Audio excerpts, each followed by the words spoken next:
Hello দর্শক, আসসালামু আলাইকুম ওয়া রাহমাতুল্লাহি ওয়া বারাকাতুহু। আশা করি ভালো আছেন। আমি এই মুহূর্তে যাব এই জায়গায় প্রবেশ করব। দীর্ঘ অনেকদিন পরে আসলাম এক আঙ্কেলের সাথে, ওনার সাথে দেখা করব আর বিভিন্ন বিষয় নিয়ে ওনার সাথে আলোচনা করব।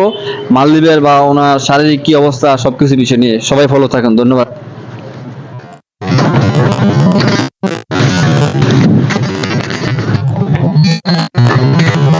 আসসালামু আলাইকুম আঙ্কেল, কেমন আছেন কাকা? আলহামদুলিল্লাহ ভালো আছি। অনেকদিন পরে আসলাম দেয়া সাক্ষাৎ হলো আপনার লগে। আলহামদুলিল্লাহ।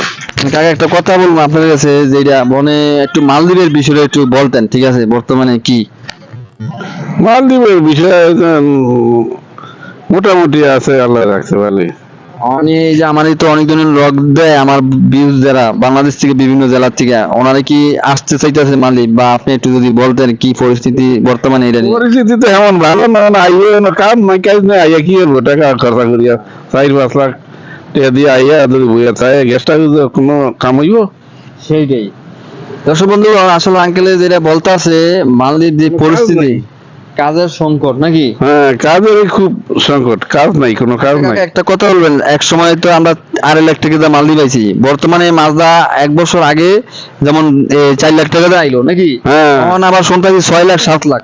এরি আইয়া হুদা এরিক না জিগিয়া পরিচিত মানুষ যদি এলাকা থাকে এগুলো যোগাযোগ করিয়া হে এখন দালালের কাছে কোনো টাকা পয়সা দেওয়া নাই, দিতে নাই, হ্যাঁ, দিলেই বিপদ করবো।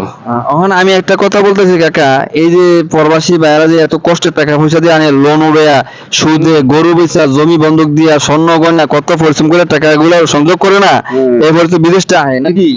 হ্যাঁ, এরকম করতে ব্যাংকের তো টাকা উঠিয়ে লোন উঠে আইয়া এফারে না আইয়া গ্যাস্ট হাউসে বহুত লোক আছে, সব গ্যাস্ট হাউসে বোঝাই লোক। দর্শক, গেস্ট হাউস বলতে কি, মালদ্বীপ যেমন বিভিন্ন হোটেল গুলা রুম গুলা ভাড়া দেয়, সেইগুলোর ভিতরে মাস হিসেবে ভাড়া থাকতে হয়, দিনে এই দেশের 50 টাকার ভাড়া থাকতে হয়। এইভাবে কিভাবে অহন যে দালালেরা যে এই যে এই সমস্ত টাকাগুলো আইনা যে এই যে ঘটনা ঘটতেছে, দালালের তো বাড়িতে গিয়া যে ওদের কাজ কাম দেয় না কিছু, ওনাদের বাড়ি গিয়ে তো হামলা দেওয়ার দরকার, ঠিক না? হ্যাঁ, হুম। হয় এরা এরা দালাল পরিচিত দালাল হ্যাঁ করে ভাই গিয়া আক্রমণ করিয়া টাকা পয়সা আদায় করে দেখো, এরা খালি আনিয়া দিয়া থইয়া না, হাতে কোনো কাম কাজ কোনো কিছু না, খবর নেই, কোনো কাম আছে মালদ্বীপে, কোনো কাজ নাই। হ্যাঁ।